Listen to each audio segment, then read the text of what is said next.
Netukwatagana mpola nammanya era nze kennyini Mwami Mayanja nakwata Kyagulanyi. Abantu ffe abali eyo ne tufuna naffe emirimu. Singa teyali Chameleone tetwanditegedde nti kati ki mwe mulaba abasajja bakadde ba kadongo kamu kukaaba. Kubanga bo bayimbanga buyimbi tebagutwalanga mulimu nga business. Mu kuteekawo emirimu watuteerawo emirimu. Era nsuubira ne bw'onoogenda mu system ogenda kuteerawo ffe abavubuka emiki.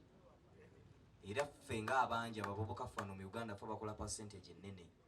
Muvubuka munnange gy'oli eyo saba okkiririze mu Chameleone ataddewo enkyukakyuka. Enkyukakyuka yeye okusooka okuggyako enviiri n'afusiba amataayi gwe mwalabanga mubiri n'ava mu bitiibwa by'okuyimba. Ffe abayimbi tubeera ndozolabe olengedde mwannyinazze Spice Dad engeri gye bamuleesemu omuyimbi atambulira mu bitiibwa. So Chameleone ebyo byonna ebitiibwa ye yasalawo abiyerese n'agamba akangene ndabirire baganda bange oba nnwanire ku baganda bange. So nze nga nange nzize wano okumusupportinga nga muyimbi munnange ate era okumubeererawo nga munnayuganda munnange okuteekawo enkyukakyuka eyo kubanga tukoze amawulire ku international scene nti abayimbi beegasse mu politics e Uganda. Bayimbi ki? Ba Chameleone. Bavubuka bannange gye muli eyo under the national unity platform nga tuli ku kisinde kya people power. Muganda affe Honorable Kyagulanyi yatuleetera yatuzibula amaaso eno eringa njiri bangi bakyegattako bangi bagenda kwegattako. Mbasaba mutukkiririzeemu enjawukana zonna tuziggyewo tusooke tutuuse abantu baffe mu bifo byabwe. Naki bavubuka bannange tuli ffenna era n'olw'ebigambo ebyo bitono nange sijja kukulekera okwesabe nange nti bannange nsobola okubeera omukulembeze w'e Rubaga. Naki era abana b'e Rubaga mwenna mbasaba okunzikiririzaamu mutukkiririzemu tubeere eddoboozi lyammwe. Mr. Chameleone olw'obugambo obutono obwo nkukkiririzaamu nsaba ne bannayuganda bannange bakukkiririzeemu. Ate oli musajja muwanguzi kuva mu ntandikwa era mmanyi ne kino bw'okyeyimbamu wawangula dda era oli muwanguzi mukama wange. Bannayuganda bannange yonna gye muli eyo ebisigadde ffe weetuli tugenda bakubira omuziki ate tubaweereze n'obbaweereza. Ssanyusa nnyo balaba mwenna Spice Dana ebintu byonna kyekyo. Okay. Ne baddingana ne beekyawa ne baddingana mwami na mukyala bintu byabwe bizibu era twabatuuzizza babiri. Kale abo bo mbeesonyiwe. Bamukoma? Mwayawukana?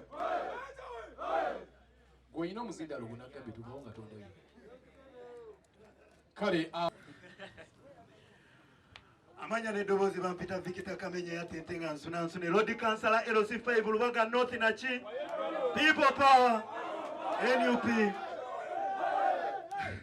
Road Councillor oye yonna gy'obaako ogenda okuwulira akasimu ng'agamba naye waaye Kamenya oli bulungi. So omuntu w'omutima ng'ogwo omuntu adduukirira eri abantu aba yeetaaga obuwagizi bwaffe full support.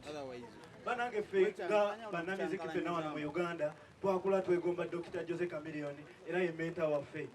Nze nasomanga ne baganda bange nga Gravity nensoma ne bakyali bange nga ono eyayimba Bango Rickman nenga ffenna we tuvaawo ne tugenda ku kiggale ne okubalaga nga tugamba naye twagala tukikube nga Chameleone.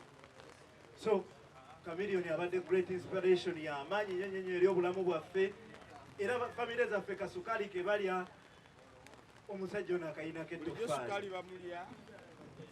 So baganda bange njagala twebereremu tulonde road mayor kubanga era yalidde dda ekituufu kyo kiri nti tulinze kulayira.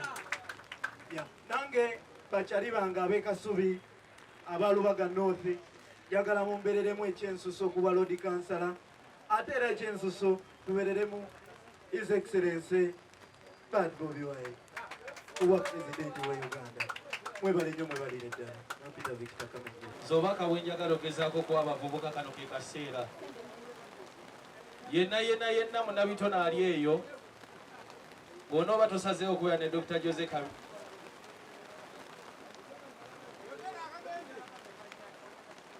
Baana bange nti baggayi bano buli mwafune Mukama kyayagala akimuwe mu nsi muno kubanga batobye nze abalabye nga bali yala paka olwaliro gwendo kalekaleko golabye basitabo ku TV n'owulya tuni ya mama Mia kati Saasiranze nga tagiina naye nga ndikyaliwe Saasiranze nga Bobi Wine talina kagoma nga ndikyaliwe nze namweka ne mu studio twasula yaba nga recording akagoma gwe kuwamumanyira kati Bobi Wine wagati agakubeera president nsanyuka ne tunya ne mukama ne mugamba oba gy'oli bumuwe kubanga n'aliyo tamumanyi Kitegeeza Kyagulanyi aba president nange obwana bwange bubeera okay nemba siri minister kuba ajja kuswala okunnyima yavumuwadda alinze kulayira kati ne Mwami Mayanja kyensaba kyekintu kimu abe Lord Mayor w'ekibuga Kampala okitegeera kale abasajja bano Mwami Mayanja ffe byatukoledde bingi nze Mwami Mayanja nze Wendi Emagere Kyagulanyi ye yampita n'angamba gwe nze nazimbye wano ekimanyi twagulawo